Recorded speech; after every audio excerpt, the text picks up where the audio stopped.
আগামী 15 জানুয়ারির মধ্যে অন্তর্বর্তী সরকারকে জাতীয় নির্বাচনের তারিখ ঘোষণার আহ্বান জানিয়েছেন বাংলাদেশ কমিউনিস্ট পার্টির নেতারা। 3 জানুয়ারি বিকেলে রাজধানীর সোহরাওয়ার্দী উদ্যানে দলটির আয়োজিত সমাবেশে তারা এই আহ্বান জানান।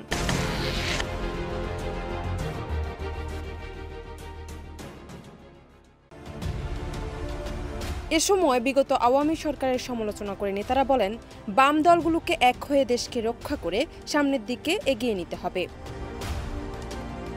নিত্যপণ্যের দাম কমানো, যানবাহনের নিরাপত্তা, জুলাই আগস্ট হত্যাকাণ্ডের বিচার ও ক্ষতিগ্রস্তদের পুনর্বাসনের পাশাপাশি গণতন্ত্র প্রতিষ্ঠায় দ্রুত নির্বাচনের সুনির্দিষ্ট তারিখ ঘোষণা সহ বেশ কিছু দাবি তুলে ধরা হয় সমাবেশে। নির্বাচনের সুনির্দিষ্ট তারিখ ঘোষণা করেন আর 1 সেকেন্ড দেরি না করে নিত্যপণ্যের দাম কমান। এতে সিপিবি সভাপতি মোহাম্মদ শাহ আলম বলেন, জনজীবনের সংকট নিরসন, যানবাহনের নিরাপত্তায় বিশেষ উদ্যোগ গ্রহণ করুন, জাতীয় সংসদ নির্বাচনের সুনির্দিষ্ট তারিখ ঘোষণা করুন, সংস্কারের কথা শব্দ চয়নের মধ্যে সীমাবদ্ধ না রেখে রাজনৈতিক দল ও অন্যদের সঙ্গে আলোচনা করে এ বিষয়ে সুনির্দিষ্ট পদক্ষেপ নিতে হবে। জান্নাত নিপু, দেশ রূপান্তর।